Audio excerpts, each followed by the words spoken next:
রাজবাড়ীতে কেন্দ্রীয় bus terminal বন্ধ থাকায় গড়ে উঠেছে মাদকের আখড়া। এ বিষয়ে বিস্তারিত জানাতে সরাসরি যুক্ত হচ্ছেন সহকর্মী শফিকুল ইসলাম শামীম। শামীম, বাস টার্মিনাল বন্ধ থাকার কারণ কি এবং এ বিষয়ে কি তথ্য আছে আপনার কাছে এবং প্রশাসন বা কি বলছে জানাবেন। ধন্যবাদ।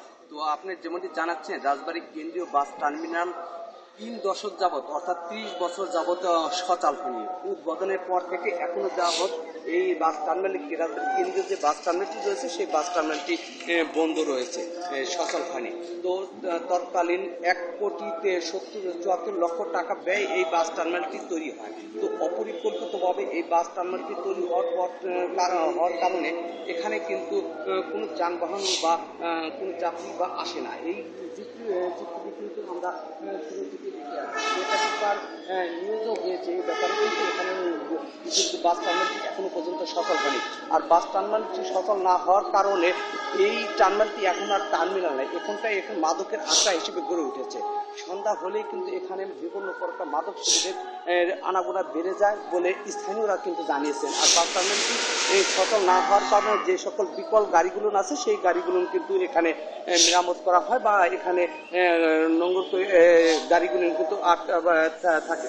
আর এই যে টার্মিনালের যে চত্বরে রয়েছে এখানে কিন্তু গরু ছাগলও চড়ানো হয় বলে বা আমরা দেখতে পাচ্ছি, বা এটাই তো এই যে কোটি কোটি টাকার টার্মিনালটি বিকল হয়ে পড়ে থাকা কিন্তু এই রাজবাড়ী জেলার যে সকল যাত্রীরা রয়েছে তাদেরকে কিন্তু নানা প্রকার দুর্ভোগ পোহাতে হচ্ছে। আর শহরে যারা যে সকল এই টার্মিনালটা সচল না থাকায় যে যাত্রীরা কিন্তু শহরে তাদেরকে গাড়িগুলো থামাতে হচ্ছে। আর গাড়িগুলো থামানোর কারণে ছোট ছোট যানবাহনের সাথে কিন্তু তাদেরকে ছোট বড় দুর্ঘটনা ঘটতে হচ্ছে এবং শহরে কিন্তু যানজটের সৃষ্টি হচ্ছে বলে এলাকাবাসী বা চালকরা কিন্তু আমাদেরকে জানিয়েছে। এ ব্যাপারে আমরা রাজবাড়ী মালিক সমিতির সাথে কথা বলেছি। তারা জানিয়েছেন যে এইটা বাস টার্মিনালটি অপরিকল্পিতভাবে তৈরি হচ্ছে। আর অপরিকল্পিতভাবে তৈরি হওয়ার কারণে যেখানে বাইপাস সড়ক না থাকার কারণে কিন্তু যাত্রীরা এখানে নামতে চায় না, আর তাদেরকে বাধ্য হচ্ছে কিন্তু শহরের মধ্যে কিন্তু তাদেরকে নামাতে হচ্ছে। এ ব্যাপারে আমরা জেলা প্রশাসকের দৃষ্টি আকর্ষণ করেছিলাম। জেলা প্রশাসক কিন্তু আমাদেরকে বলেছেন যে এটা অচিরেই মালিক সমিতি এবং শ্রমিকদের সাথে বসে সমাধান করে অচিরেই কিন্তু তারা এই বাস টার্মিনালটি সফল করবেন বলে তারা একটি ধারণা দিয়েছে।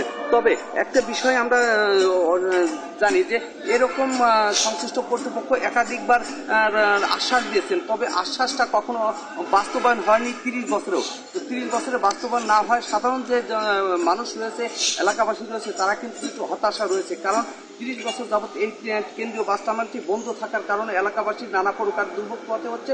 পাশাপাশি এখানে এই টার্মিনাল ঘিরে 116টি দোকান রয়েছে, সেই দোকানেও কিন্তু অধিকাংশ দোকান বন্ধ রয়েছে। অনেক দোকানদারের সাথে আমরা কথা বলেছি, তারা জানিয়েছেন যে টার্মিনালটি সচল না থাকার কারণে তাদেরকে কিন্তু প্রতি মাসেই কিন্তু তাদের লোকসান গুনতে হচ্ছে।